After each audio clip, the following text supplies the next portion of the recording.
Risk और guaranteed return ये आपको केवल पीपीएफ में ही मिल सकता है, इसलिए रिस्क से परहेज करने वाले इन्वेस्टर अक्सर अपनी मैक्सिमम जमा पूंजी को पीपीएफ में लगाते हैं। यहाँ पर आप 15 साल तक निवेश करके फिक्स रिटर्न के साथ साथ टैक्स में छूट का भी फायदा उठा सकते हैं। हालांकि मैच्योरिटी के बाद निकाला जाए तो इसका ज़्यादा फायदा होता है, लेकिन जिंदगी में पैसों की ज़रूरत कभी भी पड़ सकती है। ऐसे में पीपीएफ अकाउंट से पैसे निकालने के दो अलग अलग तरीके हैं। क्या है समय से पहले पीपीएफ अकाउंट से पैसे निकालने के नियम और दो आसान तरीके, चलिए जानते हैं। Hello and welcome to money 9, मैं हूं मीनू शर्मा। अगर आप मुश्किल समय में अपने पीपीएफ अकाउंट से पैसे निकालना चाहते हैं और वो भी समय से पहले निकालने की सोच रहे हैं, तो उसके लिए दो तरीके हैं, जिसमें पहला है पीपीएफ पर लोन और दूसरा है पार्शियल विड्रॉल। लेकिन सवाल यह है कि इन दोनों में से आपके लिए कौन सा ऑप्शन बेस्ट है, लोन या फिर पार्शियल विड्रॉल। दोनों के अपने अलग अलग नियम, फायदे और नुकसान होते हैं। साथ ही इन दोनों के ऑप्शंस आपके निवेश पर क्या असर डालते हैं वो भी मैं आपको बताऊंगी। पहले जान लेते हैं कि पीपीएफ पर लोन के नियम क्या है। तो पीपीएफ पर कब, कितना और कैसे लोन लिया जा सकता है, इसको भी आपको बताएंगे।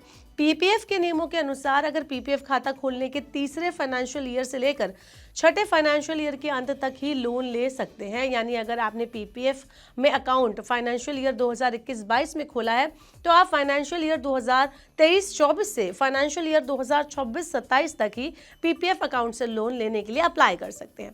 इसके बाद आपको ये भी बता देते हैं कि आप पीपीएफ अकाउंट से कितने अमाउंट तक का लोन ले सकते हैं। तो इसके लिए आप जिस फाइनेंशियल ईयर में लोन के लिए अप्लाई कर रहे हैं, उससे ठीक पहले वाले फाइनेंशियल ईयर के एंड में आपके खाते में जितना बैलेंस जमा था उसका मैक्सिमम 25% तक आप लोन ले सकते हैं। यानी अगर आपके पीपीएफ अकाउंट में पिछले फाइनेंशियल ईयर में मान लीजिए 1 लाख रुपए एंड में जमा थे, तो आपको अपने पीपीएफ अकाउंट से 25,000 रुपए तक का लोन मिल सकता है। पीपीएफ अकाउंट से लिए गए लोन पर आपको ब्याज भी देना होता है। लोन पर ब्याज पीपीएफ पर मिलने वाले ब्याज से 1% ज़्यादा लिया जाता है। यानी मौजूदा समय में आपको पीपीएफ पर 7.1% ब्याज अगर मिल रहा है, तो आपको लोन पर 8.1% की दर से ब्याज चुकाना पड़ेगा।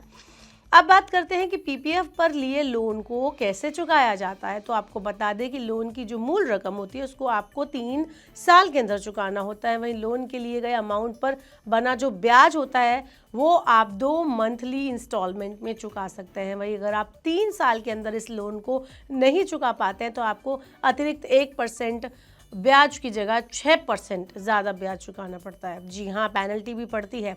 वहीं पीपीएफ से पार्शियल विड्रॉल को लेकर जुड़े नियमों की अगर हम बात करें, तो पीपीएफ अकाउंट खोलने के 5वें फाइनेंशियल ईयर से आप पार्शियल पैसा निकालना शुरू कर सकते हैं। लेकिन आपको बता दें कि पार्शियल विड्रॉल से आप साल में सिर्फ एक ही बार पैसा निकाल सकते हैं। वहीं आप पार्शियल विड्रॉल के तहत कितना पैसा निकाल सकते हैं, अगर इसकी बात करें, तो आपको बता दें कि आप जिस साल पीपीएफ अकाउंट से पैसा निकाल रहे हैं उससे ठीक पहले वाले फाइनेंशियल ईयर के एंड में जमा राशि का मैक्सिमम 50% पैसा आप विड्रॉल कर सकते हैं। ये वैसा ही है जैसे कि आपको लोन लेने वाली उसमें बताया था, लेकिन उसमें कुछ कम परसेंटेज था, इसमें 50% तक हिस्सा आप निकाल सकते हैं। मान लीजिए आप इसको ऐसे देख लीजिए कि आपने 2020 में पीपीएफ खाता खोला है, तो आप अकाउंट से 2025 में पार्शियल विड्रॉल की सुविधा ले सकते हैं। ऐसे में फाइनेंशियल ईयर 2024 के एंड तक अगर आपके अकाउंट में मान लीजिए 10 लाख रुपए जमा है, तो आप उसका 50% यानी 5 लाख रुपए तक विड्रॉल कर सकते हैं। पैसे विड्रॉल की सिचुएशन में आपको पीपीएफ में पैसे लौटाने की कोई आवश्यकता नहीं होती है, क्योंकि वो आपका ही पैसा होता है। इन दिनों 2 ऑप्शन में से कौन सा बेहतर है ये भी बता देते हैं। तो जहां लोन पर आपको ब्याज देना होता है, वहीं पैसे भी लौटाने होते हैं। ऐसे में अगर आपको कम अमाउंट की ज़रूरत है, तो लोन लेना बेहतर हो सकता है, क्योंकि लोन लेने से आपके निवेश पर ज़्यादा असर नहीं पड़ता। क्योंकि एक समय बाद जब आप अपना लोन चुका देते हैं, तो आपका जो निवेश है वो पहले जितना होता है उस समय भी उतना ही हो जाता है, जिस पर आपको ब्याज का लाभ भी मिलता है।